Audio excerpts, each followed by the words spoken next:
Il est 9h10 sur RCF et Radio Notre-Dame. Fin de la matinale. Merci à Pierre-Henri Paget qui continue à la réalisation pour le débat du jour avec vous, Louis Dauphren.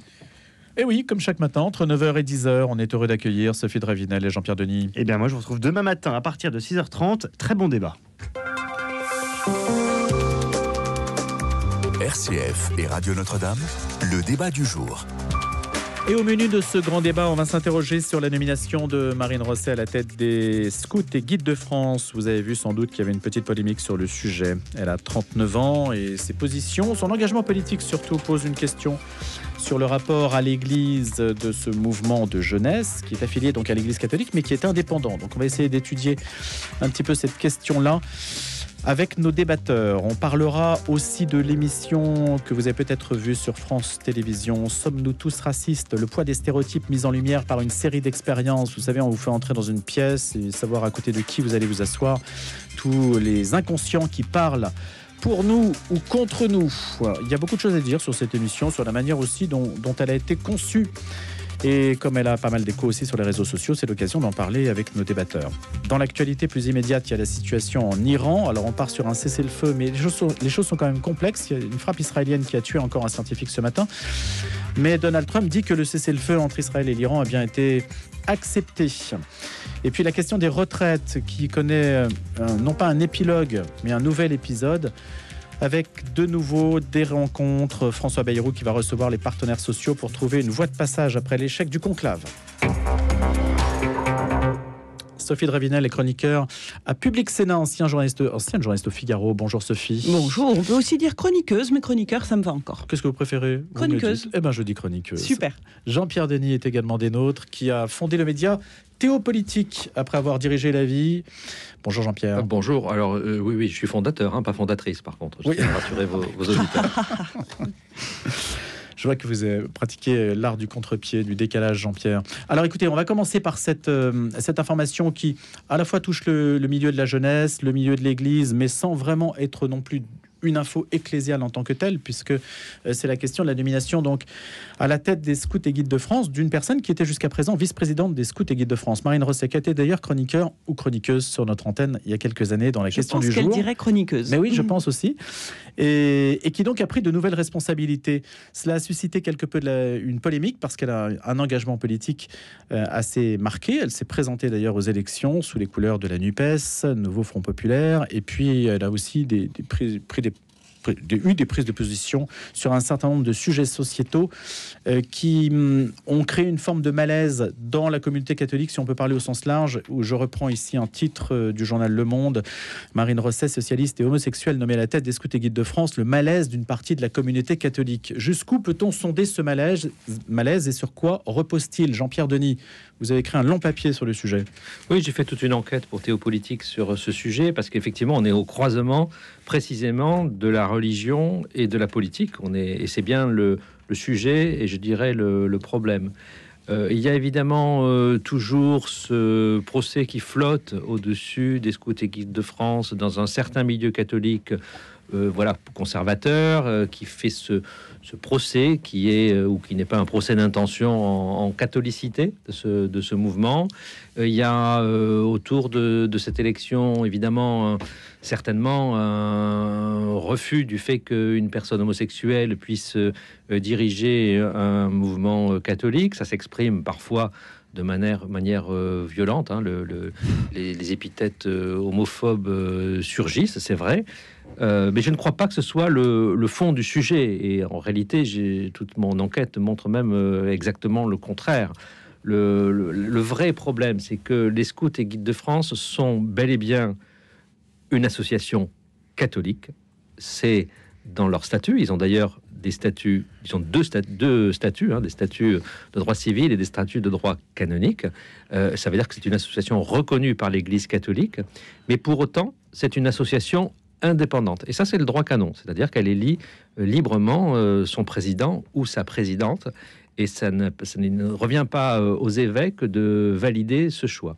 Le vrai sujet, c'est que par ailleurs, c'est une association qui doit être apolitique. Et ça, c'est très très clair dans le scoutisme mondial. Si vous regardez les vadémécum en fait de ces organisations au niveau international, ce sont des organisations apolitique. Donc le problème n'est pas... Qu'est-ce que ça veut dire apolitique? Ça veut dire que la personne qui dirige n'a pas de mandat politique, n'exerce pas de... Ça veut dire, c'est effectivement assez important de le préciser, ça veut dire qu'un adhérent peut être engagé en politique, comme c'est fait partie de ses droits, évidemment, mais que l'organisation en tant que telle ne doit pas s'engager en politique. Alors là, ça devient évidemment toujours un petit peu plus compliqué, parce que évidemment les prises de position de ces mouvements sur un certain nombre de sujets sociétaux peuvent être considérés comme politiques ou métapolitiques. Enfin, ils ont un rapport avec la chose publique, mais surtout que ces dirigeants ne peuvent pas en même temps faire de la politique. Et tout le sujet est là, c'est-à-dire que Marine Rosset n'a pas dit qu'elle cessait de faire de la politique pour s'engager dans une autre activité bénévole, parce que la politique à son niveau, enfin elle est conseillère municipale, mais en tant que militante socialiste, c'est une activité bénévole. Elle n'a pas dit qu'elle arrêtait de faire de la politique, comme par exemple l'avait fait la présidente du Secours catholique à l'époque, qui était adjointe au maire d'Alain Juppé et qui avait arrêté dès lors qu'elle avait été élue présidente. Donc le X, c'est ça en fait. Pour moi, c'est le cœur du sujet, c'est le mélange des gens qui pose des problèmes, parce que vous imaginez la présidente donc socialiste engagée, militante. D'après mon enquête, elle était pressentie pour être tête de liste des socialistes dans le 5e arrondissement à Paris, au municipal, qui arrive quand même très très bientôt. Elle a été plusieurs fois candidate aux élections législatives. Elle est engagée NUPES, Front Populaire, vous l'avez rappelé. Même si elle est plutôt sur une tendance ex-doloriste au fond que LFI, les militants LFI toussaient d'ailleurs un petit peu quand ils devaient la soutenir. Mais bon, elle est engagée en politique, et est-ce que quand elle va rencontrer la ministre de la jeunesse, par exemple, pour discuter de problèmes de société, quand les scouts vont prendre des positions, on va pas la soupçonner d'instrumentaliser en fait l'organisation pour un point de vue politique. Voilà un sujet à mon avis important. Alors il y a d'autres éléments qu'on va débattre sur cette question-là, mais Sophie Dravinel d'abord. Alors moi je voudrais revenir quand même sur le nœud originel de l'affaire, qui est un engagement public qu'elle a pris en faveur de l'homosexualité, une défense qu'elle a choisi d'incarner dans son parcours de vie personnelle, dans celui de sa compagne, de l'enfant qu'elles ont adopté ensemble, de son choix politique aussi connexe, puisque c'est là où elle a trouvé son équilibre personnel.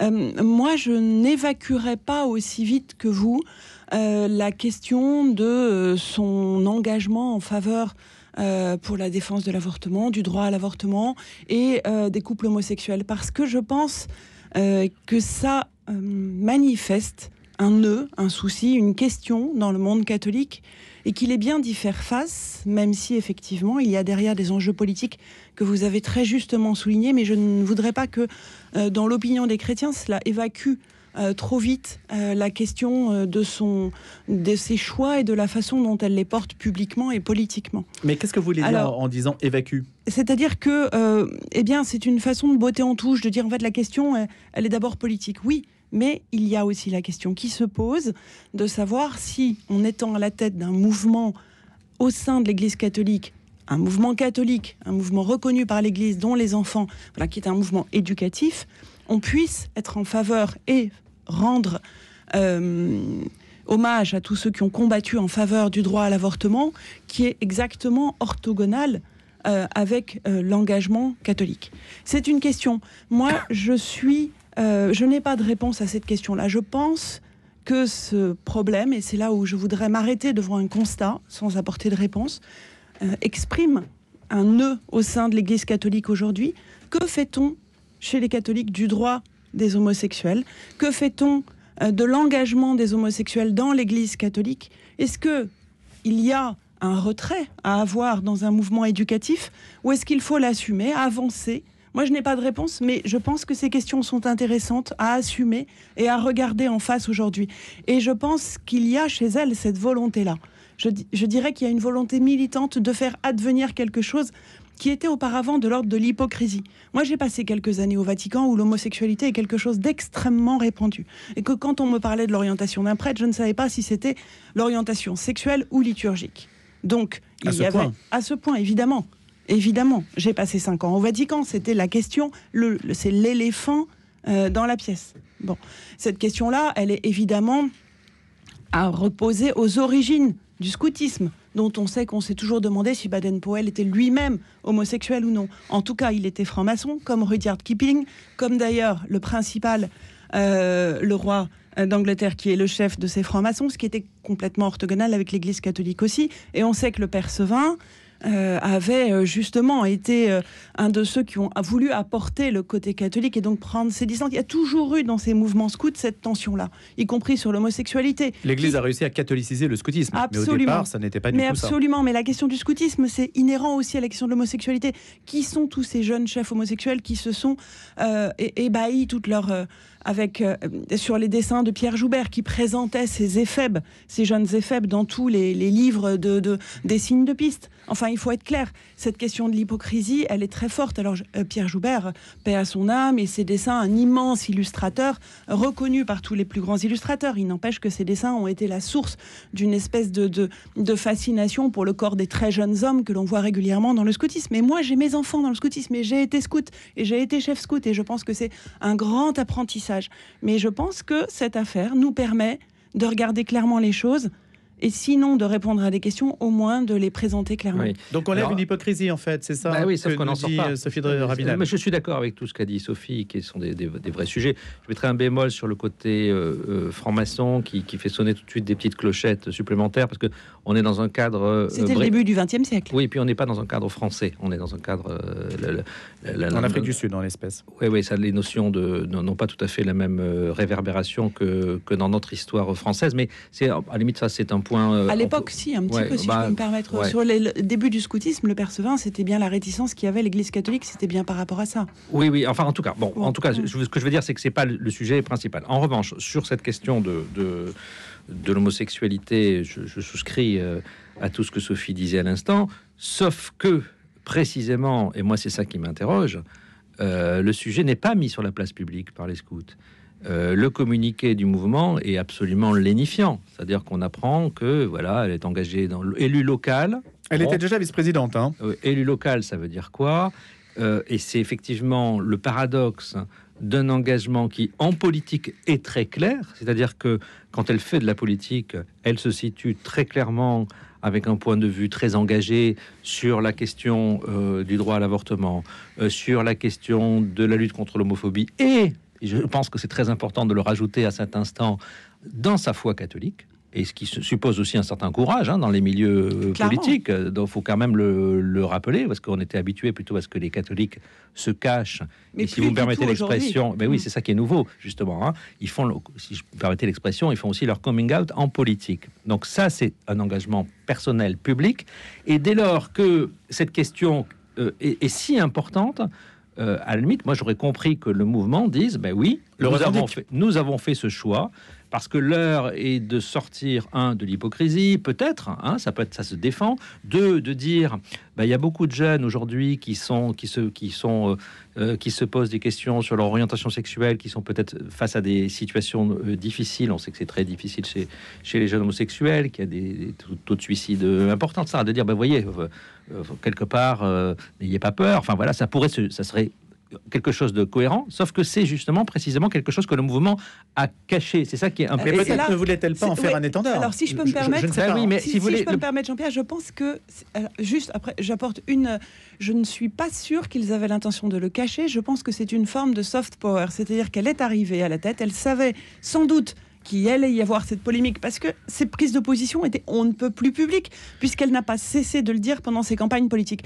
Donc il savait très bien que ça allait arriver, sauf que s'il l'avait dit au moment du communiqué, effectivement, il y aurait eu un choix un choix stratégique, j'allais dire, ou un choix tactique, pardon, pas un choix stratégique, un choix tactique. Mais la stratégie, justement, qui était pour un but politique, c'était de l'installer à la tête de ce mouvement et de faire advenir les choses. Et c'est là où, effectivement, ça n'est pas un bras de fer violent, c'est un bras de fer extrêmement soft, qui est, elle arrive, elle s'installe, c'est tranquille, c'est normal, et c'est finalement... Sauf que ça déclenche quand même derrière. Bien sûr que ça déclenche, mais qu'est-ce qui va se passer derrière? C'était au mieux naïf, au pire... Je sais pas, c'était une stratégie.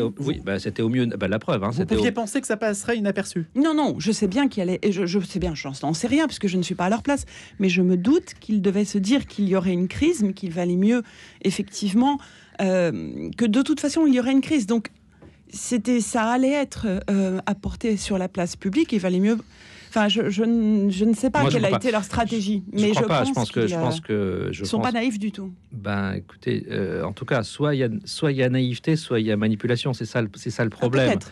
C'est ça le problème. Il n'y a pas 36 000 hypothèses.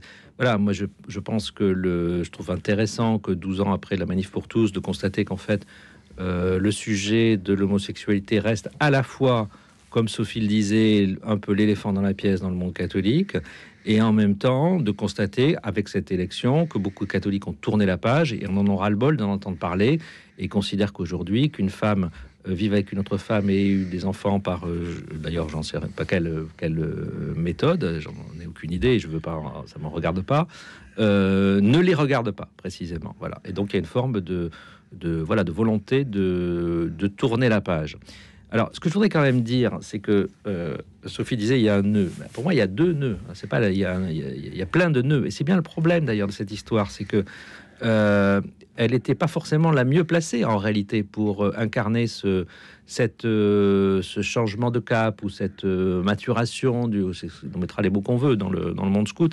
Elle n'était pas la mieux placée précisément. Et là, je maintiens ce que je disais tout à l'heure, précisément parce que au bout d'un moment, on ne sait plus de quoi on débat. Est-ce qu'on débat d'un engagement politique? Est-ce qu'on débat d'un état de vie? Ou est-ce qu'on débat de prise de position sur l'avortement? Et c'est la raison pour laquelle je pense que le problème, c'est que c'est un homme ou une femme politique arrive à la tête d'un mouvement scout. Voilà, je crois savoir, par exemple, que Nicolas B était chez les CSUF, quand il était parti au Rassemblement national. Voilà, il était, je crois pas qu'ils sont encore chez les SUF, vous voyez.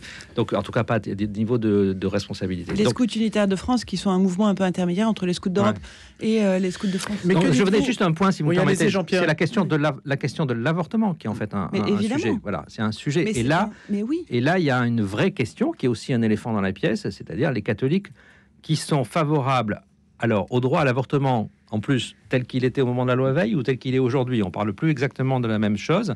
Il faudrait voir si elle a voté ou non, si elle a soutenu ou non les propositions de Laurence Rossignol sur la question Mais en un mot, qu'est-ce que vous dites droit, aux personnes qui nous écoutent et qui sont peut-être troublées par cette nomination en se disant ou ravis, faut bien. Oui, il y a les deux. Mais si on en parle, c'est qu'il y a aussi un trouble, parce que sinon ça passerait inaperçu. Parce que c'est un événement, donc un événement passe pas inaperçu. Je pense Sophie, que les personnes qui sont il y a suffisamment de mouvements scouts pour satisfaire tout le monde. Justement, on parlait des scouts d'Europe, des scouts unitaires de France, qui, je ne crois pas, ne sont pas représentés par Nicolas Bay, et les scouts de France. Il y a des sensibilités dans l'Église catholique. Voilà, elle assume. Mais la communion avec l'Église n'est pas mise en cause du tout. Eh bien, écoutez, moi, je pense qu'il y a un bras de fer, que c'est compliqué et qu'il y a là une tentative d'engager quelque chose dans l'Église catholique très spécifiquement et très ouvertement. Oui, bien sûr, je suis d'accord. Il y a un coup de force, il y a un rapport de force, c'est évident. Les évêques étaient contre, les scouts ont essayé de forcer on verra bien ce que ça va l'évolution, donner. et je pense que le mouvement ne perdra pas tellement de troupes. Jean-Pierre Denis, Sophie Dravinel, le débat du jour continue après les infos de 9h30. À tout de suite. En quête de sens, Marie-Ange de Montesquieu. Entre l'achat compulsif et le règne de l'apparence, est-ce mission impossible de se détacher du matériel? On en parle ce mardi à 17h dans En quête de sens. Ah, je me sens mieux, au calme, au chaud, et puis j'ai vu la différence sur ma facture d'énergie. Pour moi, c'est le jour et la nuit. J'ai eu l'impression de changer de maison. Vous avez envie de changer de vie? Commencez par changer de fenêtre. Depuis 25 ans, la Maison de la Fenêtre vous change la vie en vous apportant plus de confort, plus de lumière et de vraies économies d'énergie. La pause s'est faite en une journée. Hyper pro. La Maison de la Fenêtre, certifiée Calibat RGE 01 42 11 03 03 01 42 11 03 03. Bonjour, c'est Bruno Courtois, directeur de RCF Notre-Dame. Comme moi, vous avez été ému et heureux de découvrir le visage de notre nouveau pape Léon XIV. À Rome, à Paris, à Lyon et dans toutes les radios du réseau, nous sommes mobilisés pour décrypter pour vous et avec vous les enjeux de l'Église, les chantiers à venir et toutes les raisons d'espérer. Soutenez-nous financièrement et n'hésitez pas à parler de nous autour de vous. C'est important car plus que jamais, la voix des radios chrétiennes est attendue. Envoyez vos dons au 6 boulevard Edgar Quinet, à Paris dans le 14e, ou via notre site ou notre application. Merci beaucoup.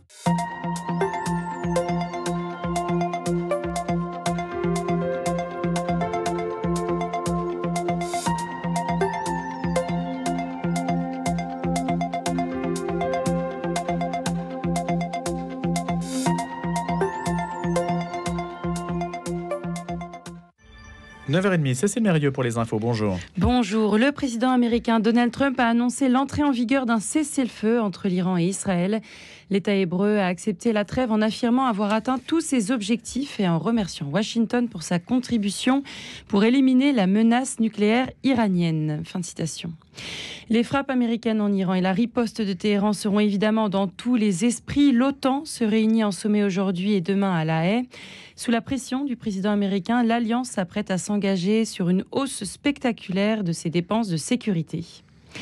Emmanuel Macron veut renforcer les liens de défense avec la Norvège. La France et la Norvège sont engagées main dans la main, en particulier pour réagir à la guerre d'agression russe en Ukraine. C'est ce qu'a relevé le chef de l'État lors de la signature à Oslo. Après l'échec de la dernière réunion organisée hier soir sur les retraites, François Bayrou ne recevra que 3 syndicats à 10h ce matin. La CFDT, la CFTC et la CFE-CGC, soit les 3 syndicats qui ont participé jusqu'au bout au conclave des retraites, et non la CGT et Force ouvrière qui avaient rapidement quitté la table des discussions. Le PS réclame à présent un débat parlementaire, sans quoi il déposera une motion de censure pour renverser le gouvernement. L'Assemblée nationale se prononce aujourd'hui sur la proposition de loi Grémillet. Elle prévoit la trajectoire énergétique de la France. Le non devrait l'emporter. Les groupes du bloc central rejettent désormais avec virulence ce texte qui mettrait un coup d'arrêt aux filières solaires et éoliennes. Les inégalités d'accès aux soins s'aggravent en France. C'est ce que dénonce UFC Que Choisir, qui publie son baromètre. 3/4 des départements ont vu leur situation se détériorer en 10 ans. Et enfin, les contrôles d'identité ont augmenté de 10% entre 2016 et 2024 pour atteindre 1/4 de la population française. C'est ce que révèle une enquête du Défenseur des droits publiée ce matin. Merci Cécile Mérieux. RCF et Radio Notre-Dame, le débat du jour. Autour de Sophie de Ravinel, chroniqueuse Public Sénat, et Jean-Pierre Denis, fondateur du média Théopolitique. Sommes-nous tous racistes ? On va en parler à présent de cette émission qui a été diffusée sur France 2 le 17 juin à 21h10. Vous avez peut-être regardé cette émission présentée par Jamy, vous savez, C'est pas sorcier, et Marie Drucker, avec des expériences qui font penser à celles de Stanley Milgram dans les années 60. Vous savez, on fait subir une expérience à des gens qui pensent qu'ils sont là pour autre chose, et on est là pour analyser en fait le comportement de la personne que l'on observe. 50 cobayes, hommes et femmes, étaient donc persuadés qu'ils contribuaient à des expériences sur les mystères de notre cerveau, alors qu'en fait c'était des expériences destinées à voir quel était leur comportement dans certaines situations sociales. La première expérience, je la décris en 2 mots pour vous donner la tonalité si jamais vous n'avez pas vu l'émission. La première expérience mettait en scène 2 jeunes hommes en costume, Florian, blanc, et Jean-Philippe, noir, assis dans une salle d'attente, une chaise laissée vide à côté de chacun d'eux, et à tour de rôle, donc une dizaine de participants entrent dans la pièce, et on observe près de qui ils s'assoient. Et résultat, dans une grande majorité, ils se rapprochent du blanc. Voilà, ça c'est la première expérience. Puis il y en a comme ça une dizaine dans des situations assez différentes, mais qui sont celles de la vie quotidienne que l'on peut rencontrer les uns et les autres. Sophie de Ravinel et Jean-Pierre Denis, déjà sur le concept, qu'est-ce que vous en pensez, Sophie ? Eh bien, écoutez, c'est une très bonne chose, moi, je pense, d'essayer de mettre un peu le caca sous les yeux des gens, n'est-ce pas, pour qu'ils le regardent et qu'ils comprennent un petit peu la situation dans laquelle potentiellement ils sont. Après, sur les modalités, on en parlera. Il y a sans doute des choses à dire. Mais effectivement, moi, j'ai été frappée de voir cette expérience et frappée aussi d'entendre les raisons qui justifient qu'il y ait eu, et d'ailleurs c'était assez raide pour la personne noire qui était assise en costume, de personnes à côté d'elle. Et alors, il y avait un psychosociologue, je crois, qui dans l'émission a expliqué qu'en fait c'était pas parce que la personne était noire, mais c'est parce que les personnes elles-mêmes étaient blanches et qu'elles allaient s'asseoir à côté, blanches ou asiatiques d'ailleurs, s'asseoir à côté de la personne soit qui leur ressemblait le plus, soit dont elle voudrait être la plus ressemblante. Et donc, c'était plus une question d'appartenance à un groupe que... Voilà.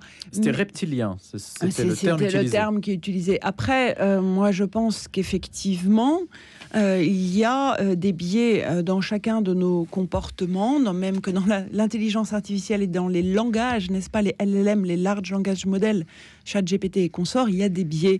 Eh bien, dans nos cerveaux, il y a des biais aussi, et des choses inconscientes. Et je trouve que le bénéfice de ce type d'émission, à condition qu'on prenne de la distance et qu'on ne se laisse pas embarquer dans des réflexions qui vont au-delà de notre liberté individuelle, eh bien, ça a le mérite de soulever un peu le tapis et de voir la poussière qu'il y a dessous. Jean-Pierre Denis. Alors moi, je suis un peu ennuyé parce que j'ai pas vu l'émission, donc il m'est difficile de la commenter. Et donc, je découvre à travers votre commentaire, en fait, ce que je peux en percevoir. Moi, spontanément, je me méfie toujours des généralisations de ce type et des essentialisations. Les Français sont-ils racistes ou des Français sont-ils racistes? Là, je ne sais pas si on entend la différence au micro entre les Français et des Français. Vous voyez, c'est déjà pas tout à fait la même chose. Après, je pense que si on fait des tests pour savoir si nous sommes cupides, pour savoir si nous sommes jaloux, pour savoir, enfin, vous voyez, si nous avons toutes sortes de mauvaises passions, ben, c'est pas un scoop non plus, parce que je crois, enfin, c'est ce qu'on appelle peut-être le péché originel. Enfin, l'être humain est ce qu'il est. La question est plutôt comment nous arrivons ou nous n'arrivons pas à surmonter des instincts qui sont des instincts négatifs. Voilà. Et toute la civilisation est bâtie là-dessus, en fait. C'est-à-dire que la question, donc, du coup, de ce type d'émission, c'est est-ce que le vernis qu'on met sur la civilisation, il se craquelle vite ou pas? Est-ce que c'est une surface ou pas? Voilà. Bon, moi, je ne peux pas commenter davantage une émission que j'ai pas vue. En revanche, je faisais le rapport avec ce que vous évoquiez à l'instant dans le journal, c'est-à-dire que l'augmentation des contrôles des contrôles d'identité. Récemment, le ministre de l'Intérieur a décidé de faire une grande opération de contrôle d'identité pour rechercher les sans-papiers, notamment dans les gares, les lieux de transport. Cette opération est-elle raciste? Évidemment, ce n'est pas une opération raciste. Néanmoins, si votre arrière-grand-père était un tirailleur sénégalais, par exemple, donc vous avez peut-être plus de chances d'être contrôlé que si il était breton, par exemple.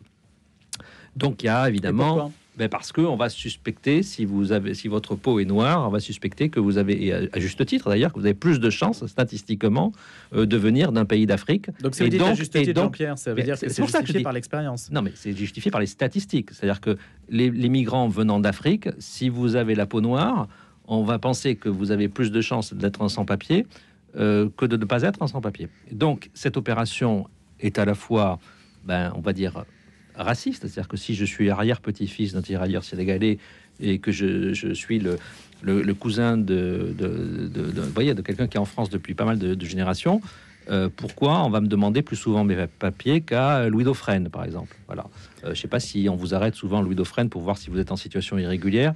Je pense que ça ne va pas vous arriver tous les jours. En tout cas, moi, ça m'est jamais arrivé. Voilà. Donc, il y a des situations dans lesquelles c'est vrai qu'il y a un vécu qu'il faut entendre pour beaucoup de personnes qui sont confrontées à une situation, alors qui est à la fois, on peut dire, pour elles raciste, mais qu'il n'y a pas une intention de racisme, vous voyez, dans ces actes-là. Mais il y a quelque chose qu'elles subissent néanmoins. Voilà, ça c'est une réalité, je pense, qui existe pas mal dans notre société. Et une fois que j'ai dit ça, je ne sais pas comment le résoudre. Et moi, je vais revenir à l'émission pour vous dire qu'au niveau européen, c'est à peu près pareil. Et dire que la question, c'est le reptilien, c'est-à-dire ceux qui ne nous ressemblent pas. Et qu'aujourd'hui, en Europe, aujourd'hui aux États-Unis, et surtout aux États-Unis, avec ce qui se passe, ces rafles, puisque je vois vraiment pas d'autres termes. Moi, j'aime pas le terme. Mais aux États-Unis, franchement, alors évidemment, on n'aime pas le terme parce que non, mais évidemment. Je pourrais expliquer pourquoi. Je vous laisse finir. Oui, non, mais je comprends bien. Et évidemment, on ne peut pas faire de rapprochement avec la Shoah et avec et ça effectivement. Donc je reprends mon terme et pour des dire ratissages. C'est des vrais ratissages. Ou des ratonnades, je ne sais pas quel est le terme qu'il faut employer, mais en l'occurrence, c'est extrêmement violent et ça dit quelque chose de nos démocraties qui, pour moi, sont en crise majeure, parce qu'elles ne sont plus capables d'absorber l'autre, celui qui est différent. Vous disiez très justement par rapport à la couleur de la peau, dans cette émission justement dont vous parlez sur France 2, on présente à toutes les personnes, y compris des personnes qui ont la peau noire, des photos de jeunes qui ont tué un autre par accident, non volontairement, mais qui l'ont quand même tué dans une bagarre, enfin non volontairement, qui sont entrés en conflit dans une bagarre et qui a eu pour résultat de tuer la personne.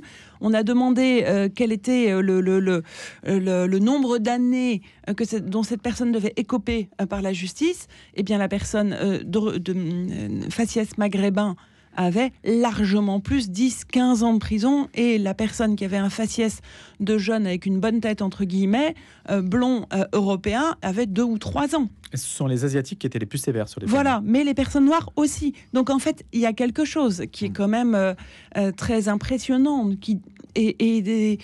voilà, sur la mais la peur. question, c'est comment l'expliquer en fait. Pourquoi en fait mais pour moi, c'est très simple. C'est la crise de notre démocratie qui n'est plus capable d'absorber des personnes qui sont différentes et qui ne veut plus. Et ça, c'est quelque chose que les politiques, on parlait de politique tout à l'heure, doivent absolument affronter avant 2027. Ces peurs qui sont enracinées chez les Français, y compris des Français d'origine immigrée qui ne veulent plus. Moi, je vois très bien les résultats de Marine Le Pen dans les quartiers. Enfin, c'est effrayant, c'est effarant. C'est effrayant, je ne sais pas, je dis c'est effarant en termes de masse.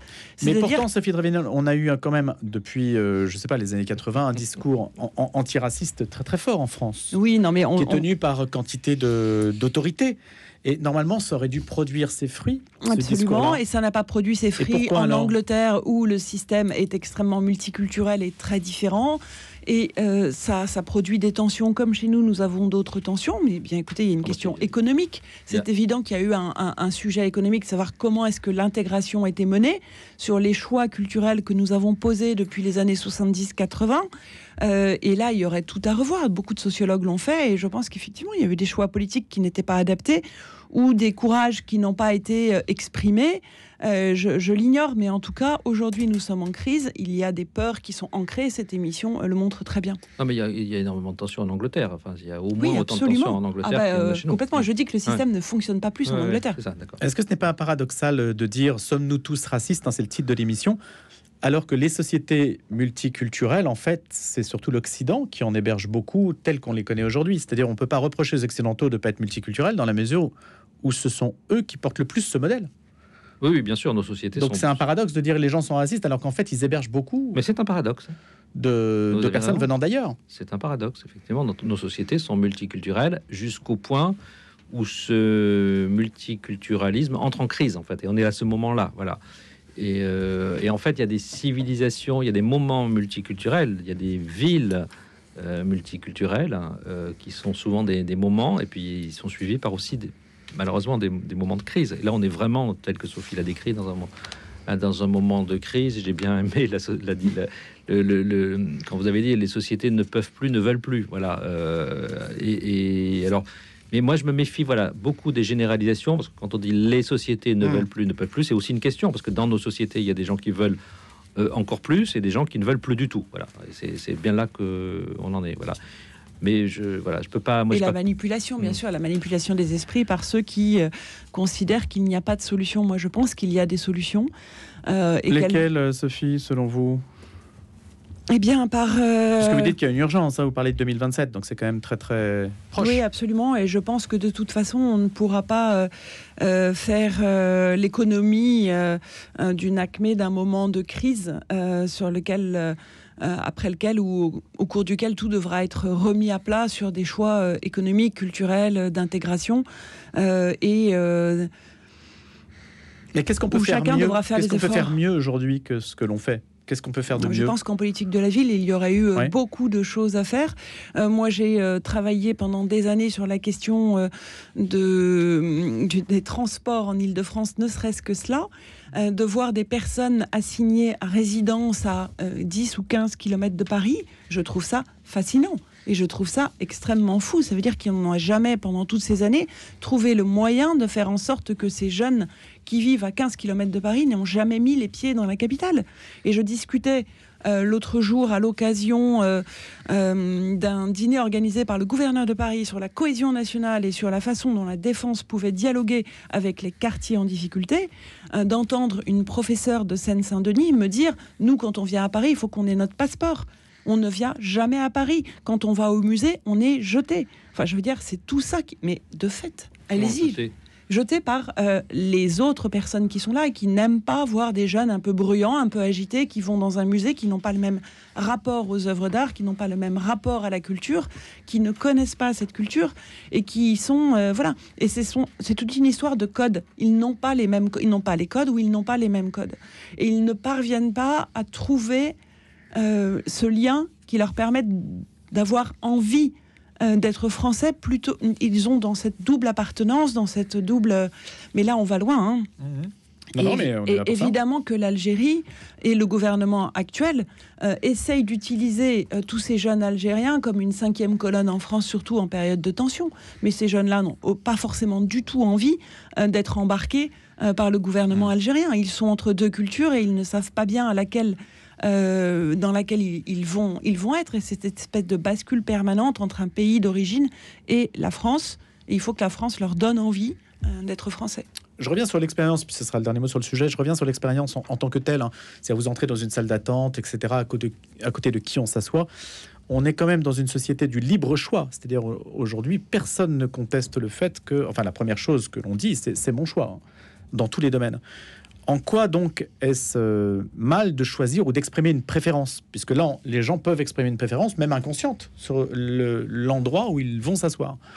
Et en quelque sorte, on leur fait la morale en disant ce n'est pas bien de s'asseoir à cet endroit, mais la personne peut répondre bah oui, mais c'est mon choix, ou j'ai envie de m'asseoir là. Pourquoi ça serait mal dans une société dite démocratique où le libre choix prévaut ? Est-ce que vous voyez ce que je veux dire, Jean-Pierre ? Non, mais je pense que l'objet de l'enquête n'est pas là. En fait, l'objet de l'enquête, c'est de traiter par des moyens, d'essayer d'examiner par des moyens indirects le degré supposé enfin justement pas supposé, mais réel d'instinct en fait que nous avons, puisque là il s'agit de parler d'instinct. Mais moi justement, on relie ça à une forme de discrimination. Non, mais moi j'insiste pour dire qu'il y a une énorme différence entre l'instinct et la civilité précisément. Voilà, c'est-à-dire que la civilisation, c'est précisément la maîtrise des instincts. Donc l'instinct, il est ancré très profondément dans l'être humain, qui va évidemment privilégier son clan, son semblable. Sa famille. Sa famille, donc c'est un instinct profond. Et puis des civilisations plus larges se bâtissent. Et comment nous arrivons à voilà. Moi, si vous voulez, je préfère toujours parler de revenir à des situations réelles. Je pense que, vous savez, je me disais ces jours-ci, on n'a pas le droit de mesurer tellement les origines. Enfin, bon, les faits de délinquance, les faits divers, voilà, impliquent de manière assez importante un certain nombre de personnes d'origine étrangère. On peut l'expliquer de plein de manières, par défaut d'intégration, c'est le point de vue de Sophie, par classe, par situation sociale. On peut l'expliquer de plein de manières. Donc ça, c'est une réalité, et on peut pas non plus. Les politiques font un peu comme si ça n'existe. Enfin, voilà, c'est une réalité dont les gens sont conscients et que les médias ont difficulté à évoquer. Néanmoins, je pensais à ça en me baladant dans Paris après la fête de la musique, avant et après. Je peux vous dire que dans la fête de la musique, dans les rues de Paris, j'ai pas vu beaucoup de personnes d'origine étrangère. J'ai vu tous les bobos parisiens qui étaient de sortie. Et puis le lendemain, quand je me suis promené dans Paris, c'était un immense dépotoir, une sorte d'immense ruban de verre brisé, de verre abandonné, etc. Je me suis dit, tiens, l'incivilité n'est pas toujours dans le même camp. Voilà, tout ça, c'est le même sujet, en fait. C'est comment on a des comportements qui sont éduqués ou qui sont pas éduqués, qui sont contrôlés ou qui sont pas contrôlés. Moi, je préfère aborder le sujet par là. Oui, Sophie, ça me semble très juste, parce qu'effectivement, ça dit beaucoup de notre capacité à maîtriser ses passions et effectivement à passer un cran au-dessus. Et là, on a le sentiment, je reviens à ce que je disais auparavant, que nous sommes dans une espèce de crise dans laquelle la question de la gestion des passions individuelles est extrêmement problématique. Et c'est là où je pense, et d'ailleurs, c'est l'heure, alors je dirais pas l'heure des forts, mais je dirais l'heure des courageux.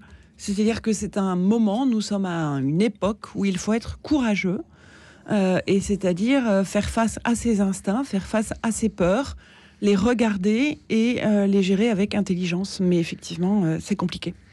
Voilà pour ce sujet donc consacré à cette émission de France 2, cette expérience intéressante. Sommes-nous tous racistes? C'était diffusé le 17 juin sur le service public. Il y aurait encore pas mal de choses à dire. Moi, ce que je regrette un petit peu dans cette émission, c'est qu'il y a eu assez peu de statistiques par rapport sur l'expérience en tant que telle, en fait. On ne sait pas trop s'ils nous montrent ce qu'ils veulent bien nous montrer. J'aurais bien aimé avoir un petit peu plus de statistiques comparatives. Voilà. Je pense qu'il y en aura, parce qu'effectivement, il y a eu pas mal de polémiques suite à l'émission, savoir si, oui ou non, la maison de production avait essayé de modifier un peu les choix des uns et des autres. Effectivement, mais on sait très bien que France Télévisions cherchait à montrer quelque chose, et c'est pour ça qu'il faut avoir un peu de liberté par rapport à la démonstration un peu lourde de l'émission. François Bayrou a affirmé ce matin qu'il ne se satisfaisait pas de l'échec du conclave sur les retraites, et donc parce qu'on est si près du but, dit-il, et qu'il allait donc recevoir les partenaires sociaux pour tenter de trouver une voie de passage. C'est aussi son expression. Alors, est-ce qu'on peut espérer que cet épisode rime avec épilogue sur cette question des retraites qui n'est pas près de finir, sans doute?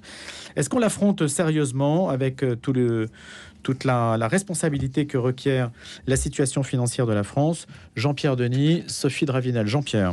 Alors d'abord, c'est la preuve que c'était pas un conclave. Puisque vous savez qu'un conclave, on ne se sépare que quand on a trouvé une solution, et en plus à la majorité des 2/3. Donc c'était pas un conclave. C'était d'autant moins un conclave que c'était pas à huis clos finalement, parce que tout ça s'est accompagné de prises de position et de postures publiques. Moi, je me souviens de la méthode qu'avait choisi Michel Rocard à l'époque pour résoudre le problème de Nouvelle-Calédonie. C'était un vrai conclave, c'est-à-dire les gens étaient enfermés, les négociateurs étaient enfermés, rien ne fuitait jusqu'à ce qu'on ait trouvé une solution.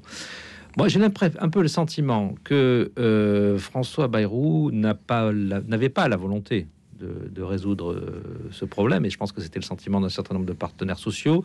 Il avait juste besoin de se débarrasser de ce problème pour pouvoir tenir, en fait, à son poste de Premier ministre et mettre ce problème à l'écart. Donc, son intérêt, c'était que le conclave, et ça reste la question d'ailleurs, c'est que la discussion se prolonge jusqu'à ce que lui, il soit plus à Matignon, finalement. Voilà, c'est pas d'arriver à une solution, parce qu'on sait qu'il est dans une situation de grande faiblesse. Cette question est explosive. Elle peut amener à une jonction entre la gauche et le Rassemblement national sur une motion de censure. Alors, quand il arrivera à son terme, pour l'instant, il peut pas y avoir de motion de censure. Enfin bref, c'était un sujet qui... C'était vraiment le gros caillou dans... Il fallait le faire durer, ce sujet. Il fallait le faire durer. Il l'a assez habilement fait durer. Mais le problème originel de cette réforme des retraites demeure. C'est une réforme qui s'est faite contre la volonté de la majorité des Français, quoi qu'on en pense sur le fond, contre la volonté de la majorité des Français, contre une volonté de la majorité des parlementaires, et qui donc ne passe toujours pas. Sophie Dravinel. Oui, pour moi, c'était un échec déjà signé depuis le départ. Je pense que pour avoir suivi tous les cortèges dans la rue depuis l'origine et avoir entendu parler de ce conclave, moi j'ai toujours plus considéré comme une tentative lancée par François Bayrou pour tenter de se sauver lui-même, qui visiblement ne fonctionne pas. Je parle sous réserve de cette rencontre qui, avec quelques-uns des acteurs qui doit se dérouler dans cette matinée de mardi. Mais voilà, on est pour moi au-delà, on est bien au-delà de la question des retraites et au-delà de la tentative par les syndicats de faire intégrer la pénibilité et de sauver des trimestres ou des semestres pour les femmes qui ont eu des enfants ou pour les situations les plus pénibles, les travailleurs ayant eu les postes les plus pénibles. Et je pense qu'ici, nous revient en pleine face la question de la dissolution, la question de l'explosion à nouveau, puisque c'est possible à partir de début juillet, de l'Assemblée nationale, de la fin de ce quinquennat qui n'en finit pas de se terminer, de l'issue pour François Bayrou qui pourrait tomber, sinon là, avec la démarche encore un peu lourde des Insoumis qui veulent récupérer les socialistes qui vont être dans un bras de fer pour cette dissolution, ou sinon pour le projet de loi de finances à l'automne. Et donc nous repartons, et c'est bien pénible pour les Français, dans cette espèce de marasme parlementaire, alors que le mur de la dette est devant nous, et que la question du financement des retraites, et que la situation géopolitique internationale extrêmement tendue, et la canicule de cet été, bref, l'été va être chaud. Si la raison doit prévaloir sur les passions, si l'intérêt général doit prévaloir sur les instincts dont nous parlions tout à l'heure, quelle serait la bonne décision, la bonne méthode en fait? Pourquoi n'y arrive-t-on pas alors qu'il y a certainement des personnes intelligentes, qui savent de quoi il s'agit, qui pourraient agir. Pourquoi sommes-nous perpétuellement dans une situation de blocage, en fait? Parce que nous n'avons pas un chef de l'État qui a été capable... Mais c'est tout, c'est lié vraiment au chef de l'État? Mais c'est lié à la capacité du Parlement d'imposer ses lois. Et donc, si le Parlement, si le chef de l'État et son gouvernement ne sont pas en mesure d'avoir une majorité à l'Assemblée, ça n'avance pas. Regardez Michel Barnier sur les impôts. Moi, je pense qu'il y avait vraiment une bonne recette à la fois de toucher aux dépenses publiques et aux impôts et d'imposer aux très grands groupes ou aux ultra-riches, un très grand groupe industriel, enfin, du point de vue des entreprises et des ultra riches des Français, c'est la seule solution qui vaille, c'est le seul chemin. Sauf que même Michel Barnier n'a pas été en mesure d'aller au bout parce qu'on a le sentiment que personne ne veut rien décider parce qu'on reporte tout à 2027. Et on revient à ce que je vous disais tout à l'heure, il y aura une acmé à un moment. Et quelqu'un qui devra avoir le courage de tout poser sur la table et d'avancer. Ce qui est très frappant, c'est que pendant ce temps, prenons deux pays dirigés par des gouvernements de couleurs politiques opposées, l'Espagne et l'Italie. Ce sont des pays qui avancent, la gauche en Espagne, et puis en Italie, le gouvernement de Meloni, qui, sur le plan économique, obtiennent en termes de croissance, enfin de baisse du chômage, enfin, sur beaucoup d'indicateurs, obtiennent des très très bons résultats. Pays dits latins, dits paresseux, fédéraux en plus. Le cliché vu de l'Europe du Nord. On regarde toujours un petit peu de haut depuis la France, l'Espagne et l'Italie, et ils sont en train d'avancer beaucoup plus rapidement que nous. Ça, c'est pas difficile puisque nous n'avançons pas. Il y a que le montant de la dette qui progresse. Donc la France se prépare des lendemains difficiles, et quel que soit la personne qui sera élue lors de la prochaine échéance présidentielle, elle sera rattrapée par cette réalité qui va être encore plus dure à résoudre. Bémol, des pays précisément comme l'Espagne et l'Italie sont arrivés assez rapidement à trouver quand même des solutions. À quoi attribuez-vous très rapidement le fait que Michel Barnier ait beaucoup moins duré que François Bayrou? Eh bien, François Bayrou a a pris le RN dans une main, le Parti socialiste dans l'autre, avec cette capacité qui est la sienne à essayer de survivre. Je pense aussi qu'il a eu la chance de passer après l'échec de Michel Barnier et qu'on s'est dit qu'il fallait vraiment qu'il dure. Mais moi, je pense que Michel Barnier aurait fait avancer un peu mieux les sujets critiques. Et on verra ce qu'il en est début juillet si jamais on s'achemine vers une autre dissolution. Merci beaucoup Sophie Dravinel, chroniqueuse à Public Sénat, ancienne journaliste au Figaro, et merci également Jean-Pierre Denis et sa lettre théopolitique, ancien directeur de La Vie. Je vous souhaite une bonne journée à tous les deux et je vous dis à bientôt.